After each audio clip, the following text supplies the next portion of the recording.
नमस्कार मित्रों। कई बार ये भी अजीब लगता है कि अगर हमारे जीवन में, हमारी ज़िंदगी में टेलीफोन ना होता तो क्या होता। ये एक बहुत बड़ा सवाल है जिस पर कभी कभी गंभीरता से विचार करने की ज़रूरत इसलिए पड़ती है कि हम किसी भी संयंत्र को या किसी भी खोज को मात्र एक मामूली बात कहकर उसको हाशिए पर सरकार नहीं सकते, लेकिन उसका जो महत्व है और उसकी जो उपलब्धि की देन है उसकी चर्चा बार बार होती रहेगी। जब भी टेलीफोन की बात होगी ग्राहम बेल का नाम हमारे सामने आएगा, और ग्राहम बेल ने जो पहला वाक्य इस तार के द्वारा जो प्रेषित किया था वो वाक्य भी हमारे सामने आएगा। तो ये चीज़ें दोहराई जाती रहेंगी, लेकिन ये है कि आप ये अंदाज़ा लगाइए, सबसे बड़ी बात यह है कि अगर फ़ोन ना होता तो आपकी संप्रेषणीयता कहाँ जाती। आप दुख और सुख के संदेश को भेजने में जिन संसाधनों का आप प्रयोग कर रहे थे वो संसाधन क्या थे। या तो काल्पनिक दृष्टि से कालिदास के वक्त मेघदूत की बात होती थी, उसके माध्यम से एक प्रतीकात्मक संदेश भेजने की बात होती थी। चलिए वो तो एक तथ्यात्मक नहीं है, वो तो एक केवल एक सृजनशीलता और क्रिएटिविटी की एक पैदाइश है।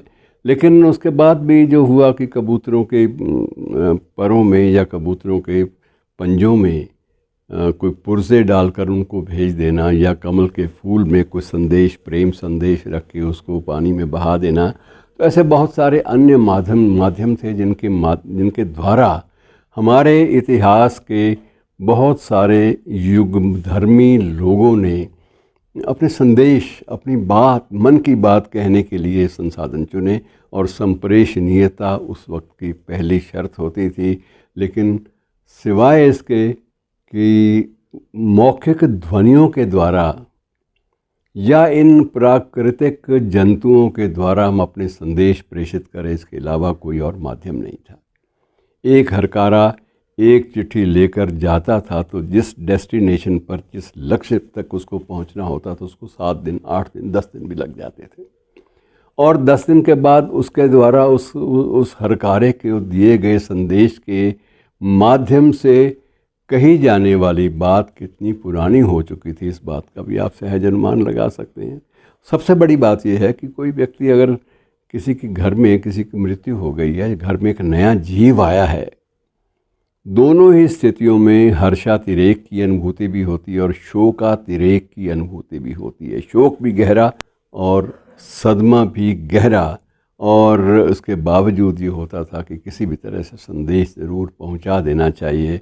और जहां संदेश पढ़ने वाले लोग नहीं होते थे वहां लोग ख़तों पर रंग छिड़क कर, हल्दी का रंग छिड़क कर भेजते थे, ताकि वो पढ़ने वाला अगर कोई अनपढ़ भी है तो वो भी समझ जाएगा कि ये अच्छा है, एक पत्र, एक सुखद पत्र है जिसमें किसी कोई शुभ सूचना हमें दी गई है। और यदि पत्र साइडों से कटा होता था तो समझा जाता था कि ये कोई पत्र जो है ये दुखद है, और इसको भी, इस पर जो भी इसमें जो बयान किया गया है, जो संदेश भेजा गया है, उसको पढ़ने की ज़रूरत है। गंभीरता से और सहज भाव से पढ़ने की ज़रूरत है कि इसमें ज़रूर कोई ना कोई मनहूस खबर होगी। तो ये बात अलग थी कि वो शायर लोगों की दुनिया थी कि ख़त का मज़मून भांप लेते हैं लिफाफा देखकर, वो चीज़ें अब नहीं चलती। अब तो ये है कि जब से ग्राहम बेल ने हमें एक यंत्र दे दिया और उस यंत्र में हम विकास धीरे धीरे करते गए, और अब स्थिति ये है कि हम आमने सामने अपने मोबाइल पर भी बात कर सकते हैं, अपने फ़ोन पर भी बात कर सकते हैं। वो ज़माने भी थे मित्रों, मैं आपको बताऊं कि जब देशों में, दुश्मन देशों में भी हॉटलाइंस होती थी।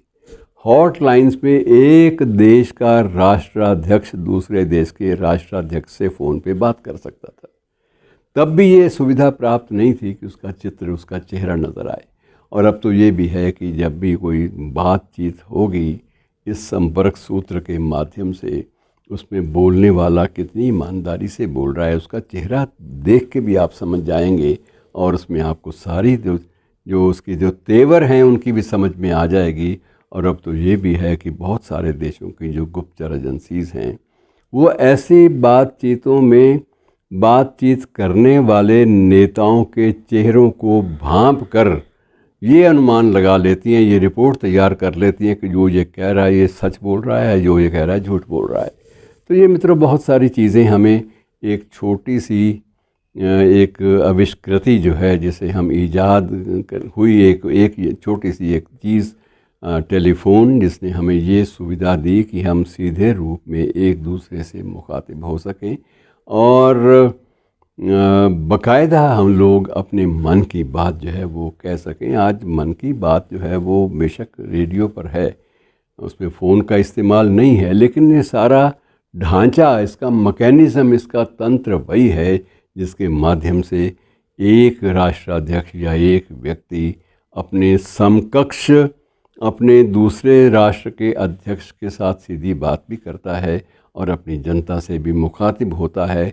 तो ये जो मुखातिब होने की कला है, जो संदेशों को संप्रेषणीय करने की जो कला है मित्रों, ये सारी की सारी अगर किसी एक आदमी को श्रेय देना है तो ग्राहम बेल था। और उसने हमें बताया कि अगर आप चीज़ें ऐसे कुछ ना कुछ आविष्कार करते जाएंगे तो आपका आपकी जो ज़िंदगी है, आपका जीवन जो है, ये भरपूर सुविधाओं और अच्छे लम्हों से भर सकता है, बशर्ते कि आप निरंतर लगे रहें कुछ बेहतर करने में। आपको अब तो भूल चुका होगा जब मोबाइल की दुनिया आ गई, जब लैपटॉप से हम लोग सामने आमने बात करते हैं, जब किंडल के माध्यम से किताबें पढ़ी जा रही हैं। अब हो सकता है कि आपको बीच में भूल गया हो एक और प्रयोग, एक और खोज। वो खोज थी पेजर की। पेजर में सिर्फ ये है कि पेज भेजने वाला संदेश ही, और संदेश के रूप में आम तौर पर टेलीफ़ोन नंबर ही भेजता था कि मैं इस नंबर से बोल रहा हूँ, मुझसे बात कर लो भाई। तो ये एक पेजर एक प्रकार का सबूत भी माना जाता था बहुत सारे कार्यालयों में।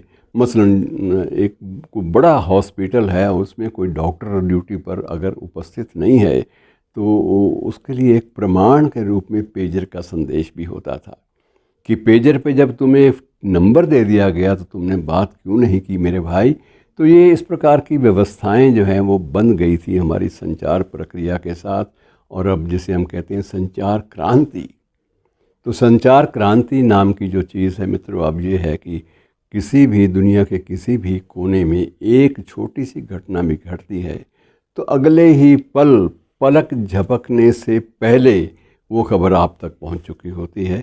तो इस तरह से जो जितने भी अनुसंधान आ रहे हैं ये अद्भुत हैं, और इनसे दूरियां जो हैं विश्व की वो मिटी हैं। और जिसे हम कहते हैं ग्लोबल गांव, तो ये ग्लोबल विलेज की जो परिकल्पना हम करते हैं वो सिर्फ इसी एक संयंत्र के माध्यम से। तो ये एक बहुत बड़ी उपलब्धि है, इसका स्वागत किया जाना चाहिए और ग्राहम बेल को याद कर लेना चाहिए। और ये मित्रों मौके होते हैं जब